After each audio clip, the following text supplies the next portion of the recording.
సంవత్సరాల తరబడి ఎన్ని మందులు వాడినా మీ మోకాల నొప్పులు తగ్గట్లేదా? ప్రాణ పెయిన్ క్లినిక్ లో అత్యాధునిక చికిత్స. ప్రస్తుతం తెలుగు రాష్ట్రాల్లో ఆ మాటకొస్తే దేశవ్యాప్తంగా కూడా రెండే విషయాలు చర్చలో నడుస్తున్నాయి. ఏంటంటే, ఒకటి కూటమి భయంకరమైనటువంటి మెజారిటీ తోటి విక్టరీని సాధించి ఒక సునామీలా దూసుకుపోవటం అనే విషయం.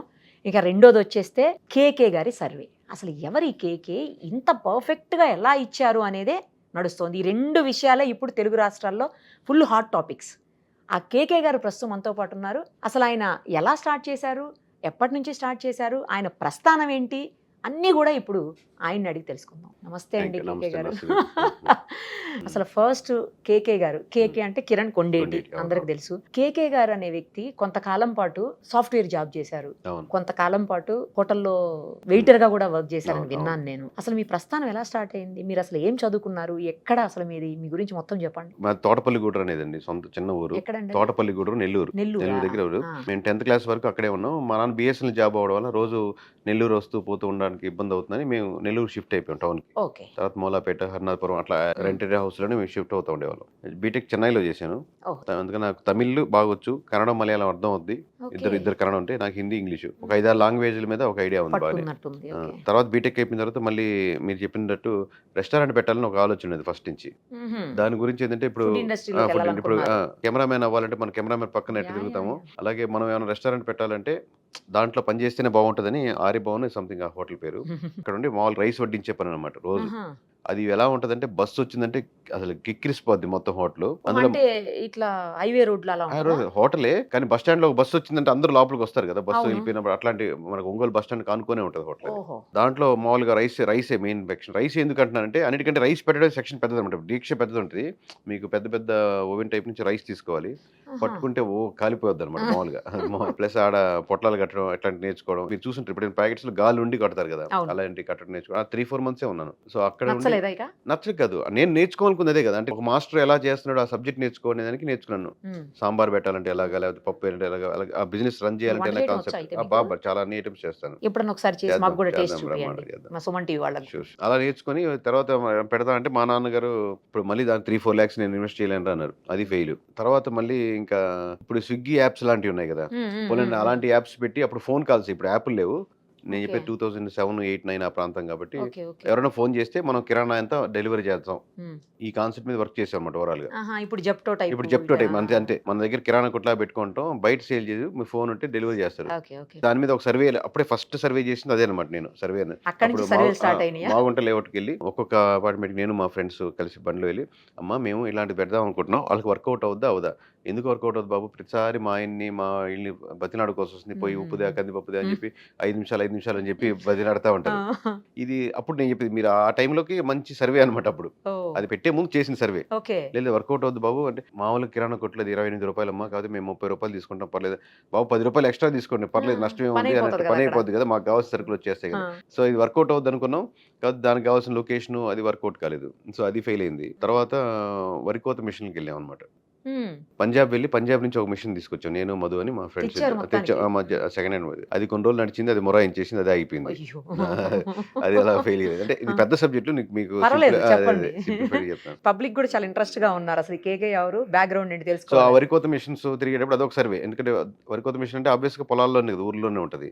డ్రైవర్ వరికోత మిషన్ నడుపుతుంటే మనం ఏం చేస్తాం, మనం రైతు కూర్చొని మాట్లాడుకుంటా ఉంటాం. వాళ్ళు రకరకాల ఇన్ఫర్మేషన్ మనం మైండ్ లోకి ఎక్కిస్తా ఉంటారు. ఇది ఇట్లా ఉంది, పెట్టుబడి రావట్లేదు, ఇంత పోతుంది అని చెప్పి. ఇప్పుడు చెప్పిన డేటా అక్కడ ఉపయోగ సోర్స్ అనమాట అది. అలాగే మీకు చెప్పినటువంటి ఇందాక లేడీస్ దగ్గర ఇన్ఫర్మేషన్ అదొకటి. సో అది ఫెయిల్ అయిపోయింది. ఇవన్నీ ఎందుకు చేశారంటే యాక్చువల్లీ నేను కారణాలు ఏంటంటే, పొలిటికల్ డే 1 నుంచి రీఫార్మ్స్ అనేదే ఉండాలని. పొలిటికల్ అలా చేయాలంటే మనం ఏదో ఒక పొలిటికల్ పార్టీతోనో లేకపోతే ఎక్కడ వర్క్ చేసుకుంటానో మొత్తం నెల్లూరులో మనం మంచి చేంజెస్ చూడాలి. అంటే అప్పుడు స్థాయి ఏంటంటే మన నియోజకవర్గంలో ఏదైనా మంచి చేంజెస్ చేయాలి అన్నట్టు ఆలోచనలో ఉండేవాళ్ళం. అది చేయాలంటే ప్యారల్ గా బిజినెస్ రన్ అవుతుండాలి, మనం ఈ పనులు చూసుకుంటా ఉండాలని. అప్పుడు రెస్టారెంట్ అయితే నడుస్తుంటది, మనం ఇక్కడ ఏమైనా చేంజెస్ చేయొచ్చు, లేకపోతే వరికోత మిషన్ రన్ అవుతా ఉంటది, మనం ఇది చేయొచ్చు, లేకపోతే ఇట్లా థాట్ అనమాట. తర్వాత కొంచెం నేను మంచి స్క్రిప్టింగ్ రాసేవాడిని, రైటింగ్ మంచి డైరెక్షన్ ఇంట్రెస్ట్ అనమాట. అసలు ఇవన్నీ కాదు, మనం ఒక డైరెక్టర్ అయిపోదాం ఫస్ట్ ఆఫ్ ఆల్ అనుకుని హైదరాబాద్ వచ్చి శివశక్తి దత్త గారిని, కీరవాణి గారి ఫాదర్ ఉన్నారు కదా, ఆయన దగ్గర నేను 2-3 years ఉన్నాను కంప్లీట్ గా ఆయనతో పాటే. అదొక జర్నీ. అట్లా 2-3 లొకేషన్ దగ్గర ఉన్నాను. 2-3 ఆయన దగ్గర ఉండి ప్రతి స్క్రిప్ట్ ఇప్పుడు మీరు చూస్తున్న అప్పుడు రాసిన మంచి మంచి పాట 'అగ్నిస్ఖలన స్కందగ్ధహిత వింధ్యా పహటన రథ ఛత్రపతి' ఆ పాటలు అన్నీ ఉన్నాయి. ఆయన మంచి రైటర్ కదా, శివశంకర్ దగ్గర మంచి మంచి ఇప్పుడు ఇండస్ట్రీలో సంస్కృతం మీద అంత రాస్తున్నారంటే ఇంకెవరు రాయలేరు. అలాగే ఆయన దగ్గర చాలా ఒక 200-300 కథలు ఉంటాయి ఆయన దగ్గర. ఆ కథలు మళ్ళీ కూర్చొని రోజు అనలైజ్ చేయడం. అలాగే ఆయనకి ప్యారల్ గా ఉన్నటువంటి విజేంద్ర ప్రసాద్ గారి కథలు ఇలా వస్తాయి. ఇద్దరు కలిపి పని చేసి కొన్ని కరెక్షన్స్ ఏమైనా ఉంటాయి అని చెప్పడం అలా ఉండేది. సో ప్రతి కథ మీద కూర్చోవడం, ప్రతి సీన్ మీద కూర్చోవడం. ఇంకా ఆయనకి రైట్ హ్యాండ్ లెఫ్ట్ హ్యాండ్ అన్ని అనమాట. ఓవరాల్ ప్రథమ శిష్యుడిలాగా ఉండేవాడిని. నాకు నచ్చకపోతే నచ్చలేదని అందుకని చెప్పేవాడిని కాబట్టి కొంచెం ఇంకా క్లోజ్ అయ్యాం. అబ్బా సూపర్ సార్ అని భజన్ బ్యాచ్ లో కాకుండా అదే అది టైం లేట్ అయిపోతా ఉంది, ముందుకెళ్ళట్లేదు. ఆయన ముందుకెళ్ళట్లేదు, నేను లాక్ అయిపోయాను. సరే ఇంకొంచెం ఇదేదో రైట్ గా మైండ్ డైవర్ట్ చేసుకుందామని ఆ సీన్ కట్ చేస్తే నెక్స్ట్ సీన్ లోకి వెళ్తే సరే అసలు దూరంగా వెళ్దాం రిషికేష్ వెళ్ళాను. అక్కడ యోగా నేర్చుకున్నాను. అయ్యంగారి యోగా అని అక్కడ నేర్పిస్తారు. ఒక గురువు గారి దగ్గర నేర్చుకున్నాను. ఆయన బాగా కనెక్ట్ అయ్యి మొత్తం చాలా కొంచెం డీప్ రూట్స్ లో నేర్పించారు అనమాట. ఇదేదో బాగుందని కేరళ వెళ్ళాను. కేరళ వెళ్ళి అక్కడ కపిల్ మహర్షి యోగా అని అక్కడ ఒక యోగా నేర్చుకున్నాను. అసలు ఇటుగా దీని మీద డిప్లొమా చేస్తే బాగుంటది ఓవరాల్ గా అని ఇక్కడ హైదరాబాద్ లో డిప్లొమా కోర్స్ ఉంటే దాని మీద ఒక 4 కోర్స్ చేసి అని నేర్చుకున్నాం కదా. అసలు మనం ఎందుకు యోగా సెంటర్ పెట్టకూడదని ఒక నెలలో ఒక యోగా సెంటర్ పెట్టింది. దానికి కారణం కూడా యోగా సెంటర్ అంటే పొద్దున సాయంత్రం ఉంటది క్లాసెస్. మనం తర్వాత మధ్యలో మనం చేయాలనుకుని చేయొచ్చు. ఓవరాల్ ఎందుకంటే మనం చేయాలనుకుని చేయాలని సరే అదంటే అది పెట్టాం. ఒక 3 months బాగా రన్ చేసాం. చాలా మంది వచ్చారు. 3 months లో దాదాపుగా 3-4 వచ్చారు నేర్చుకునేదానికి. 3 months లో 3-4 వచ్చారు. భారీగా వచ్చింది. అసలు ప్రతి నెల రెంట్లు కరెంట్ బిల్ తప్పితే నేను ఒక్కడే చేసుకునేవాడిని యోగా మాక్సిమం. కాసేపు తర్వాత నిద్ర వచ్చేది, పడుకునే వాళ్ళం. ఏ ఇయర్ అండి ఇది? ఇది అంటే యోగా మీద ఇప్పుడు బాగా అవగాహన పెరిగింది కదా, అప్పట్లో అంత ఉండకపోయేది కదా, అందుకని అడిగా. 2010-9 ఆ ప్రాంతాల్లో. సో అలా యోగా సెంటర్ అయిపోయింది. ఆ తర్వాత ఇంక ఇది యోగా రన్ కాదురా బాబు అని బోర్డు తీసేంటారు అని అనుకుని దానికి బొక్క, అసలుకే బొక్కల్లో ఉంటే బొక్కలో బొక్క పెద్దానికి అనుకుని నేను సాఫ్ట్వేర్ కి రాకూడదు అని నిశ్చయించుకొని ఇవన్నీ చేసేవాడిని. బీటెక్ అదే సాఫ్ట్వేర్ రాకూడదని. సాఫ్ట్వేర్ వస్తే ఇరుక్కోపోతాం కదా ఓవరాల్ గాని. ఇంకా తప్పక మనసొప్పక అన్నట్టు శివాని మా ఫ్రెండ్ ఉంటే వాడు ఫోన్ చేశాను. వాడు ఆల్రెడీ 4-5 years ఎక్స్పీరియన్స్ తో ఉన్నారు. అప్పుడు ఇది మనం ఇన్ని చేసుకుంటా వస్తున్నాం కదా. వాళ్ళు ఫస్ట్ వెళ్ళిపోయారు. సరే ఎప్పుడు బస్సు ఎక్కుతున్నాడు, అది క్లోజ్ చేసి నైట్ బస్సు ఎక్కేసాను. బస్సు ఎక్కి హైదరాబాద్ వచ్చేసి మ్యాథ్స్ బాగా చేసేవాడిని అప్పటి నుంచి టాప్ లో ఉండేవాడిని. ప్లస్ ఆబ్వియస్ గా సాఫ్ట్వేర్ నాకు ఈజీగా వస్తుంది, నాకు కాన్ఫిడెన్స్ ఉంది. అది పోకూడదు అనమాట. అది పోతే లాక్ అయిపోతాం, మనం అనుకుని చేయలేము జీవితంలో. ఇంకా అతను ఫోన్ చేసి వచ్చాను. ఏం కోర్స్ చేస్తామంటే ఈజీగా వస్తే టెస్టింగ్ రా, డిఫికల్ట్ గా అయితే Java.net ఉందని, నువ్వైతే జావా నేర్చుకో ఈజీగా కొట్టేస్తాంటే నాకు ఈజీగా టఫ్ గా వద్దు, ఇప్పుడు అంత టైం లేదు నా దగ్గర. ఎందుకంటే చాలా 5 సంవత్సరాలు వేస్ట్ చేసి వచ్చాము. ఇమీడియట్ గా వచ్చేది ఏంటి అంటే వాళ్ళు ఈజీగా ఉండే టెస్టింగ్ నేర్చుకుంటారు అంటే నేను టెస్టింగ్ కి వెళ్తాను. ఎందుకంటే ఆల్రెడీ ఒక రకంగా ఉండే వాళ్ళు వస్తారు కాబట్టి, అంటే మనం కోడింగ్ కి వెళ్ళలేము అనుకునే వాళ్ళు టెస్టింగ్ జాబ్ కి వెళ్తారు కాబట్టి, నేను కానీ దాన్ని ఎంచుకుంటే దాంట్లో నేను టాప్ లేయర్ లో ఉంటాం కదా అని ఈజీగా వస్తున్నా అని చెప్పి మైండ్ కి ఇక్కడ కోర్స్ చేశాను. ఏది చేసినా డెడికేటివ్ గానే చేసేవాడిని. ఇప్పుడు ఎన్ని ఫెయిల్ అయినా నా పాత్రలో ఫెయిల్యూర్ కాదు, మేబీ రిజల్ట్ లో నా సైడ్ నుంచి ఫుల్ ఎఫర్ట్స్ చేసేవాడిని. దేవుడు దైవాధీనం లేక రకరకాల రీజన్స్ మీద ఫెయిల్ అయ్యేది. నేను మార్నింగ్ నుంచి ఈవినింగ్ దాకా ల్యాబ్ లోనే ఉండేవాడిని. 4th month ఆయన ఓనర్ పిలిచి మీరు క్లాసెస్ ఇవ్వండి సార్ అన్నారు. అంటే అంత 3-4 months లోనే వెంకటాద్రి సార్ అని ఆయన ఉండేవారు. సో 3-4 months లోనే అంత ప్రొఫెషనల్ తెచ్చుకున్నాను. నా టైం బాగుండి అక్కడే ఒక అమ్మాయి పరిచయం. అక్కడ ఇప్పుడు నేను లవ్ మ్యారేజ్ చేసుకున్న అమ్మాయిని. అది ఒక లైన్ సబ్జెక్ట్, అది వేరే సబ్జెక్ట్. నాకు విచిత్రం ఏంటంటే అమ్మాయి కూడా ల్యాబ్ లో ఏదో చేసుకుంటా ఉంది, ఏదో ఫర్ లూప్ లో ఏదో మిస్టేక్ ఉండి పక్క నుండి చెప్తా ఉంటే మీరు చెప్పేది తప్పండి అన్న. అది ఫస్ట్ రిలేషన్, అది కనెక్షన్ అనమాట. లేదా కరెక్ట్ అయినండి, అది లూప్ గురించి ఎక్స్ప్లెయిన్ చేస్తాం. ఆ లూప్ గురించి చెప్తే మనం లూప్ లో వెళ్ళిపోయాం చివరికి మీ ఇద్దరం. అంటే అలా జర్నీ స్టార్ట్ అయింది. తర్వాత మ్యారేజ్, అది వేరే జర్నీ. తర్వాత నాకు థామ్సన్ రాయిటర్స్ ఇంటర్వ్యూ వచ్చింది. రెజ్యూమ్ పెట్టే టైం వచ్చింది. రెజ్యూమ్ పెట్టే ఆప్షన్స్ లో రెండు ఆప్షన్స్. ఆల్రెడీ మనకు 5 years అయిపోయింది. నేను ఆల్రెడీ ప్రొఫెషనల్ ట్రైనర్ కూడా అయిపోయినాను ఈ 4 నెలల్లోనే. ఎందుకంటే నెంబర్ ఆఫ్ రోజుకి 50 మందికి నేను ఎగ్జాంపుల్స్ చెప్తూ రకరకాల నేను I become expertise in that అనమాట. మార్నింగ్ 9 నుంచి ఈవినింగ్ 10 వరకు నేను కంప్లీట్ గా చేసేవాడిని. బట్ ఇప్పుడు ఆప్షన్స్ ఏంటంటే మనం ఫ్రెషర్ గా రెజ్యూమ్ పెట్టచ్చు, ఎక్స్పీరియన్స్ కి రెజ్యూమ్ పెట్టచ్చు. ఎక్స్పీరియన్స్ అంటే ఫేక్ ఎక్స్పీరియన్స్ పెట్టి తీసుకెళ్ళాను అనమాట. 1+ పెట్టుబోవా అని మా ఫ్రెండ్స్ సజెషన్. ఇప్పుడు పెట్టేది ఫేకే అన్నప్పుడు 1+ పెట్టేయండి, 2+ పెట్టేది 4. నేను 5 పెడితే నేను 5 years ఎక్స్పీరియన్స్ పెట్టాను. 5 years ఎక్స్పీరియన్స్ పెడితే నర మానవుడు ఒప్పుకోవడం. అంటే ఇప్పుడు చూడడానికి అయితే 5 years ఎక్స్పీరియన్స్ లాగా ఉన్నాం కదా. ప్రొఫెషనల్ అయితే నేను ఆబ్వియస్ గా ప్రొఫెషన్ నేను క్యాచ్ చేయగలుగుతాను, అంత ఎక్స్పర్టైజ్ ఉంది. థామ్సన్ రాయిటర్స్ ఫస్ట్ ఇంటర్వ్యూ అనమాట. ఫస్ట్ ఇంటర్వ్యూ అయితే నేను ప్రొఫెషనల్ కాన్ఫిడెంట్, బట్ నేను ఎప్పుడు సాఫ్ట్వేర్ కంపెనీ లోపల ఎలా ఉంటుందో కూడా చూడలేదు, తెలియదు. దాదాపు ఎక్కడేదో హోటల్లో పెడితే ఒక ఎంతో 600 members 700 members, వాళ్ళ ముగ్గురే రిక్వైర్మెంట్ క్యాండిడేట్స్. ఆ ముగ్గురులో ఒక అంటే ఇప్పుడు రిక్వైర్మెంట్ కదండి, ఒకరు ఓపెన్ చేసి ఉమ్మని వచ్చేస్తారు. 6-7 మంది రిక్వైర్మెంట్ ఉండింది మ్యాక్స్ నాకు తెలిసినంత వరకు. వాళ్ళు స్క్రూటినీ చేసి మొత్తానికి ఒకరిని తీశారు. తర్వాత నాకు అర్థమైంది ఏంటంటే థామ్సన్ రిటర్స్ కల్లా బెస్ట్ టీం ఒకటి ఉంటే ఆ బెస్ట్ టీంలో నన్ను సెలెక్ట్ చేసుకున్నారని సూపర్. లోపలికి వెళ్ళాక. దాని ముందు ఒక లేయర్ ఏంటంటే హెచ్ఆర్ ఫోన్ చేశారు, మీరు సెలెక్ట్ అయ్యారండి, బాగుంది, మీ ఫైనలైజ్ అయింది, బట్ 6 lakhsకి ఆఫర్ చేద్దామని. నాకు అక్కడ అప్పుడు నా జోలిలో మామూలు కిందకి వెళ్ళి టీ తాగేదానికి కూడా డబ్బులు లేవు. 6 lakhs ఆఫర్ చేస్తున్నామని అన్నారు అనమాట. నేను 7.5 అయితే జాయిన్ అవుతాను, లేకపోతే జాయిన్ అవ్వను, మీ ఇష్టం తీసుకోనంటే, ప్లీజ్ కన్సిడర్ సార్, మీకు ప్రీవియస్గా ఉన్నది ఆల్రెడీ 5 lakhs అంత చెప్పారు అనుకోండి, దాని మీద 30% కంటే ఎక్కువ లేవు, సో అది 6 అని నేను చెప్పేది 2010-11 ఆ ప్రాంతం. అప్పుడు అది మంచి ఫిగర్ నిజం అదే చెప్పాలంటే. అదే ఆ తర్వాత మేము కాసేపు ఆగిన తర్వాత ఫోన్ చేస్తామని అన్నారు అనమాట. మేము అనుకొని ఈ పక్కన ఉండేవాళ్ళు, టీకి డబ్బులు ఉన్నాయరా అంటే ఫ్రెండ్స్ అరే మన టీకి డబ్బులు ఉన్నాయా లేదా సంబంధం లేదు, Thomson Reuters is reputed company, పెద్ద company. వాళ్ళు 600 మందిని ఫిల్టర్ చేసి మనం ఒకరినో సెలెక్ట్ చేసి మిమ్మల్ని మనకు ఫోన్ తీసుకున్నారా? చేస్తున్నారు. Yeah. సో వాళ్ళు మాట్లాడేది ఆ లేయర్ లో మాట్లాడుతున్నాడు, నీకు టీకి డబ్బులు మేడం మేడం థ్యాంక్స్ మేడం 6 లక్షలు చేస్తాను నువ్వు మాట్లాడేది అదే రేంజ్ లో మాట్లాడాలి, వాళ్ళతో అదే కాన్ఫిడెన్స్ ఇవ్వాలి అని చెప్పి. తర్వాత 8 lakhs అయితే అడిగితే లేదండి 7.6 ఓకే అని చెప్పి 7.6 lakhs ఇచ్చారు. అప్పటికి మా నాన్నగారు రిటైర్మెంట్ కాలేదు, ఆయనకి ఇంకా ఆ శాలరీలో కంటే అటు ఇటుగా ఉన్నారు, ఇంకా 5 lakhs ఎంత ఉన్నారు. మా అమ్మకి ఫోన్ చేసి ఇలా వచ్చిందంటే నెలకి ఒక 50,000 60,000 ఎంత మొత్తం అప్పుడు. అప్రాక్సిమేట్ గా 60,000 ఎంత వస్తుంది, అన్ని 70,000 పోతాయి కదా, మళ్ళీ 60,000 70,000 అంటే 60,000 ఏం చేసి ఇస్తారా బయట ఎక్కడ చెప్పక దిష్టి తగులుద్దని మా అమ్మ. దిష్టి కాదు అప్పుడు అనుకుంటే రిలయన్స్ ముఖేష్ అంబానికి ఎంత దిష్టి తగలాలి ప్రతి సంవత్సరం ప్రకటిస్తూనే ఉంటారు. అది సరే అట్లా జరిగింది. తర్వాత అలా చేసుకుంటూ ఒక 8 years రకరకాల కంపెనీస్ మారాను. అలా చేసుకుంటున్న క్రమంలో 8 years చేశారా? 8 years చేశాను కంప్లీట్ అట్లా కంట్రీ. మధ్యలో 1 year బ్రేక్ తీసుకొని మళ్ళీ మూవీ సైడ్ మళ్ళీ ట్రై చేసాం, ఒక సినిమా తీద్దామని. ఆ సినిమా కూడా ఏంటంటే పొలిటికల్ సబ్జెక్ట్ తీద్దాం అని చెప్పి యూఎస్ నుంచి మేమే ఫ్రెండ్స్ అంతా కలిపి కెమెరా తెప్పించుకొని, వాళ్ళు పోదు కదా ఒకసారి జీల్ కెమెరా, మీకు కెమెరా కనెక్షన్ జీలు ఒకసారి లేకపోతే వస్తే అది పుట్టుకతో వస్తే పిడకల దాకా పోదన్నట్టు. సో మళ్ళీ మధ్యలో మ్యారేజ్ ముందు బ్రేక్ తీసుకున్నాను. అంత గొప్ప 5 రోజుల మ్యారేజ్ ఉంది. మ్యారేజ్ ఉంటే మా మేనేజర్ ఎవరో ఇట్లా పిలిచి మీటింగ్ పెట్టుకున్నాం. అంటే కిరణ్ నీకు రేటింగ్స్ అలా కేకే ఇట్లా తక్కువ ఉన్నాయి, అక్కడే నాకు కేకే అనేది వచ్చింది ఫస్ట్ టైం. అప్పుడు దాకా అంటే కేకే అంటే కేకే అనేది అక్కడే వచ్చి, సో రేటింగ్స్ తక్కువ ఉన్నాయి మరి ఎట్లా అంటే, పర్లేదులేండి సార్ మామూలుగా నేను రిజైన్ చేస్తున్నానండి. అదేంటి నేనైతే 100% వర్క్ చేశాను, రేటింగ్ నేను అనుకున్న దాన్ని తక్కువ ఉంటే నేను ఉండలేను, మీ తప్పు అంటలేదు. మా అమ్మాయి లక్ష్మికి మా మిస్సెస్కి ఫోన్ చేశాను.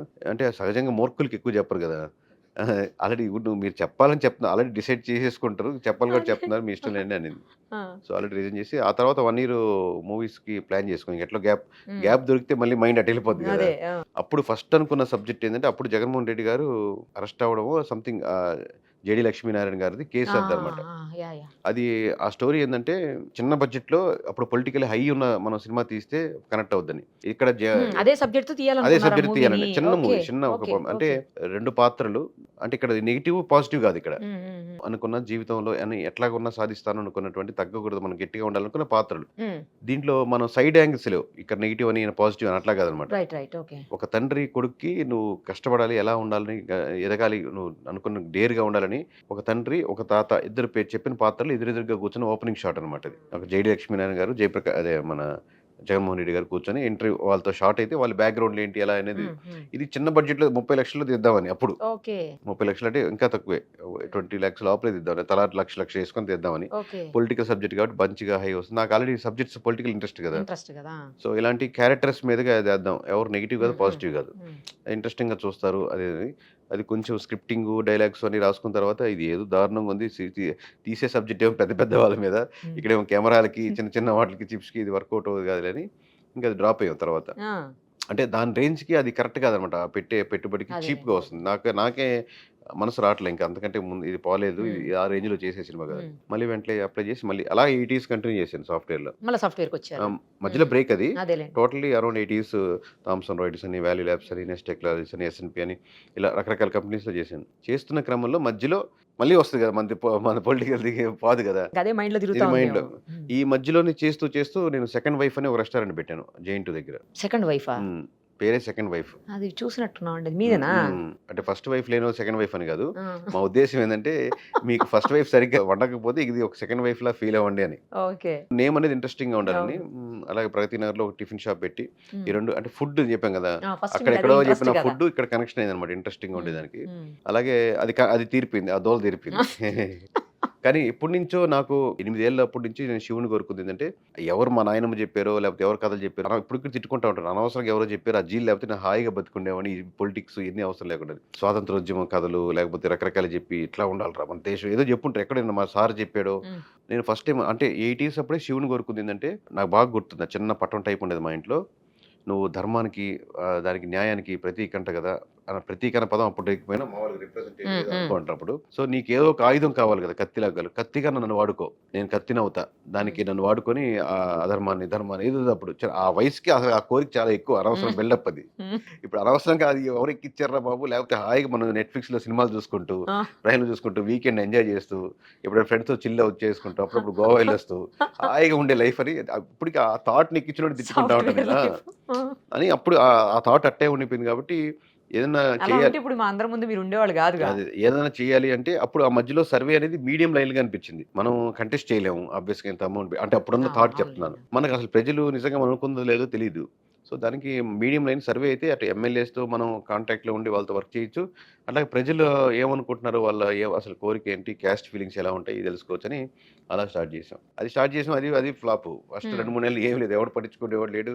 మనల్ని ఎవడైనా అపాయింట్మెంట్ ఎవడు, అసలు ఏం చేస్తారు బాబు, నువ్వు సాఫ్ట్వేర్ మీకేం తెలుసు, మీ పొలిటికల్ ఫ్యామిలీస్ ఎవరు ఉన్నారా, అలాగంటే మనకు జీరో నాలెడ్జ్ కదా. అవునులే. అట్లాగా మన ఫస్ట్ కాంటాక్ట్ ఫోన్ చేసి, మన పేరు గౌతు లచ్చన్న గారు మనవరాలు గౌతు శిరీష్ గారు ఉన్నారు కదా, వాళ్ళ హస్బెండ్ ఆయన ఒకసారి ఇప్పుడు కంటెస్ట్ చేసి గెలిచారు. అయితే ఫస్ట్ వాళ్ళు నేను చెప్పేది 2019 ముందర కదా, వాళ్ళ అప్పుడు ఓడిపోయారు.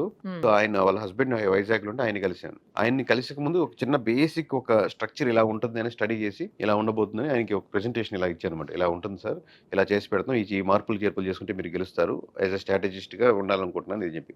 ఏదేదో ఉన్నాయని చెప్పాక ఏమి లేవాడ, అంటే మనకు బ్యాక్ సపోర్ట్ ఉంది, టీం ఉంది అన్నాం కానీ అంటే అంత లెవెల్ ఒకరిద్దరే ఉన్నాం. కానీ ఇచ్చిన ప్రెజెంటేషన్ తో నేను చెప్పిన పాయింట్స్ ఆయన బాగా ఇంప్రెస్ అయ్యారు. కంప్లీట్ గా మీరు మాతో పాటు లాక్ అవ్వండి, మీరు ఎలక్షన్స్ వరకు మాతో పాటు ట్రావెల్ చేయండి, ఇంత ప్యాకేజ్ అని ఇట్లా ఓవరాల్ డీటెయిల్స్ అనేది చెప్పారన్నమాట. బట్ ఎప్పుడు నేను లాక్ అవ్వడానికి ఇష్టపడిన ఒక దగ్గర, అది ఒకటి బేసిక్ నేచర్ అనమాట. ఒక దగ్గరే ఉండాలి, నా దగ్గరే ఉండాలి, పని చేయాలి, నాకే ఇంట్రెస్ట్ చేయాలి, నాకు అట్లాంటి ఇష్టం ఉండదు. ఫ్రీ బోర్డ్ లాంటి సోలే నాకు అర్థం, నా ఫ్రీ సోల్ టైప్. సో నాకు కాకపోతే ఆయన చెప్తున్న మాటలో హ్యాపీనెస్ ఏంటంటే మనల్ని ఒకటి నమ్మాడు, మనం ఒకటి చెప్తే ఫ్రీగా మాకు ఎమ్మెల్యే గారు వర్క్ చేయడం అన్నాడు, చాలరా బాబు అనుకొని బయటకు వచ్చేటప్పుడు వద్దనుకొని రిజెక్ట్ చేసిన బయటకు వచ్చేటప్పుడు ఒక మోడ్ లో హ్యాపీగా వచ్చాను. సో అప్పుడు వెళ్ళి రిజైన్ చేశాను. ఓకే, అంటే నేను బాగానే మాట్లాడుతున్నాను అయితే, బాగానే కన్విన్స్ చేయగలను అయితే, అంటే ప్రెజెంటేషన్ ఇవ్వగలుగుతాను అయితే అని నమ్మకం వచ్చింది. కాకపోతే రిజైన్ చేసినప్పుడు ఇంక అందరూ నా నరమానవుడు ఎవరు సర్వీస్కి వెళ్ళమని ఎవరు సలహా ఇవ్వలేదు. ఆబ్వియస్లీ అంత ప్యాకేజ్ ఉండి వదులుకుంటూ ప్లస్ మ్యారేజ్, పిల్లలు, ఈఎంఐలు ఎలా వద్దని 2-3 months తిరిగాము. నరమానవుడు మళ్ళీ పట్టించుకోలేదు. ఆబ్వియస్గా మళ్ళీ ఇంటికి వచ్చి మళ్ళీ డల్ కూర్చుంటే మా మిస్సెస్ నీ మొహం చూడలేకపోతున్నా అని చెప్పి మళ్ళీ తల గోల్డ్లతో ఇచ్చి మళ్ళీ SBI బ్యాంక్లో పెట్టి ఒక 5 lakhs తీసుకొని మళ్ళీ స్టార్ట్ చేసాం అనమాట. మళ్ళీ గోదావరి జిల్లాలో అవన్నీ స్టార్ట్ చేసి మళ్ళీ ఒక 1-2 నెలల తర్వాత కొంచెం 2-3 చిన్న ఆర్డర్లు రావడం మొదలు పెట్టారు. కాకపోతే మధ్యలో నేను చేసిందంటే, మనం ఏదో మాట్లాడతాం కదా సోదంతా, అదేదో ఇంటర్వ్యూ చేద్దాం మాట్లాడదామని ఆ సోదంతా ఒకసారి మాట్లాడితే అది millions of వ్యూవర్షిప్ వచ్చింది. ఓహో, మనం బాగానే మాట్లాడుతున్నాం అయితే అనుకుని, అటెన్షన్ డ్రా అవుతుంది, ప్రజలు కనెక్ట్ అవుతున్నారు అనుకుని, అదే టైంలో ఈ ఆబ్వియస్గా ఎమ్మెల్యేస్ కూడా చూస్తారు కదా, రండి కేకే గారు అని చెప్పి రెస్పెక్ట్ గా మాట్లాడడం అలా చిన్నగా 170 నియోజకవర్గాలు ఒకటి చేసుకుంటా, కొన్ని అవుట్ సోర్సింగ్ ఇచ్చుకుంటా, లేదా వేరే వాళ్ళతో కనెక్ట్ చేసుకుంటా చేసాం. ఫైనల్ గా 151 నెంబర్ కనబడతా ఉంది అక్కడ. మనకు అసలు సంబంధం కానీ బెరుగు ఇంత జర్నీలో మీకు అర్థమైంది కదా, ఓవరాల్ గా బెరుగు కానీ లేకపోతే ఎవరు ఏమైనా చేస్తారు కానీ అట్లాంటి ఏం లేవు. 151కి వస్తుందని చెప్పి కొన్ని ఇంటర్వ్యూలు ఇచ్చాం మన సుమన్ టీవీలోనే. అది బాగా రీచ్ పెరిగింది. చిన్న చేస్తే ప్రతి ఒక్కరు మనం చెప్పినోడు గెలవాలా, చెప్పనోడు ఓడాలన్నట్టు 99% ఇంచుమించుగా అలాగే జరిగింది నియోజకవర్గాలన్నీ. అది హై రీచ్ అయింది. అలా మీ జర్నీ మొదలైపోయింది. సూపర్. ఇప్పుడు హీరో అయిపోయారు మీరు. హీరో అంటే ఇంకా జర్నీ ఉంటుంది కదా, చాలా ఉంది. అంటే ఇప్పుడు మీరే మెయిన్ సోర్స్, ఇంకా కేకే చెప్తే అది పక్కా అనే పరిస్థితి వచ్చేసింది కదా. ఎందుకంటే 2 ఎలక్షన్స్ చూస్తున్నారు, మేజర్ ఎలక్షన్స్ 2 కూడా. పైగా ఏమి చిన్న చిత్క ఫిగర్లు చెప్పాలా మీరు. అసలు హై లెవెల్ 151 అప్పుడు 160 అబో, ఇప్పుడు నార్మల్ కాదు కదా. అంటే ఇప్పుడు ఏంటంటే ఇంకా పోయినసారైనా 140 to 150, మేబీ 150 క్రాస్ చేయొచ్చేమో ఇలా చెప్పేవాళ్ళం రేంజ్ అప్పుడు కూడా. కానీ అప్పటికి 140 పెద్ద నెంబరే, అప్పటికి 150 నెంబర్ పెద్ద, మినిమం నెంబర్ పెద్ద నెంబరే, మాక్సిమం నెంబర్ పెద్ద నెంబర్ అలా ఉండేది. ఇప్పుడు ఏంటంటే మన ఆబ్వియస్గా నాకు రిస్క్ తీసుకునే మెంటాలిటీ కదండి, మీకు అర్థమైంటుంది జర్నీలో. బట్ ఆ రిస్క్ ఏంటంటే పాజిటివిటీ వేగా ఉండాలి. ఇప్పుడు ఎవరో అరుగు మీద కూర్చుని అతను కూడా జగన్ 100 కొట్టేస్తాడు, 50 పోయినా 100 కొట్టవా, లేదా పవన్ కళ్యాణ్ 10 వస్తాయా 15 వస్తాయని చెప్తారు. అరుగు మీద కూర్చునే వాళ్ళు అంటే చెప్తున్నప్పుడు, ఇన్ని నియోజకవర్గాలు సర్వే చేయించినప్పుడు నువ్వు +10 -10 చెప్పలేదు, 110 నుంచి 150 నువ్వు అనకూడదు అది అని నాకు అనిపించింది. నాకు కొట్టింది అది. సింగిల్ నెంబర్ చెప్దాం, రేపు పొద్దున అటు ఇటు అయింది అనుకోండి, అది ఓకే అవ్వచ్చు. బట్ నువ్వు చెప్పేటప్పుడే మార్జిన్ చెప్పి 110 to 130, 135 అట్లా ఇట్లా ఈ మార్జిన్లు చెప్పుకోరు కదా. ఇప్పుడు 90 వచ్చినా కానీ మేము వచ్చిన దానికి దగ్గరగా వచ్చింది అంటాడు, లేదా 140 వచ్చినా కానీ నేను 30 చెప్పాను, అది ఎడ్జ్లు కొట్టేస్తాయి సార్ ఆగోసారి చెప్పుకుంటారు. ఈ బార్డర్లో ఉండకూడదు కదా, మనం అటు అలా వెళ్ళకూడదు, ఇది దీన్ని స్వస్తి పలికి రేపు పొద్దున ఏ సర్వే కంపెనీ అయినా సింగిల్ నెంబర్లే చెప్పాలి అనే దానికి ఆ సాంప్రదాయానికి మనమే శ్రీకారం చూడదాం అనుకొని స్టార్ట్ చేశారు. అది సింగిల్ నెంబర్. కానీ ఇక్కడ మోస్ట్ డిఫికల్టీ ఏంటంటే కొంచెం క్రిటికల్గా ఉన్న ఎలక్షన్స్ ఆబ్వియస్గా అందరికీ అర్థమైంది కాబట్టి అవును. దాంట్లో మనం డేటా తీసుకుంటే మనకి ఈజీ అయింది. బట్ కంపారిటివ్లీ సింగిల్ నెంబర్ చెప్తే 4 పార్టీలు సింగిల్ నెంబర్ చెప్పాలి అంతేగా మరి. సో అది కష్టమైంది. సో ఇన్ని ఫెయిల్యూర్స్ తర్వాత సక్సెస్ లోకి వచ్చారు కేకే గారు అయితే. అంతే అంతే. అంతేనా? లైఫ్ లో చాలా అంటే ఇంకా నేను ఫెయిల్యూర్స్. యాక్చువల్లీ మేము అనుకుని చేయట్లేదు కదా, ఇంకా స్టార్టింగ్ స్టెప్ అనుకోవచ్చు. వాళ్ళు చాలా హై స్టెప్ సక్సెస్ మొదలైనట్టే కదా ఇక. స్టార్టింగ్ స్టెప్ అంటే నేను అనుకున్న చేయాలని మొదటి అడుగు. అదే ఆ తర్వాత నుంచి అసలు మనం చేయాలనుకుంది ఇంకా ఇంకా అసలు వేరే ఉంది. బట్ ఏదైనా కూడా సక్సెస్ అని ఏదైనా ఒక్క అడుగుతోనే మొదలవుతుంది. ఆల్ ది వెరీ బెస్ట్ అండి. Thank you so much. Suman టీవీలో మీ పర్సనల్ అండ్ బిజినెస్ ప్రమోషన్స్ కోసం కింది నెంబర్కి కాంటాక్ట్ చేయండి.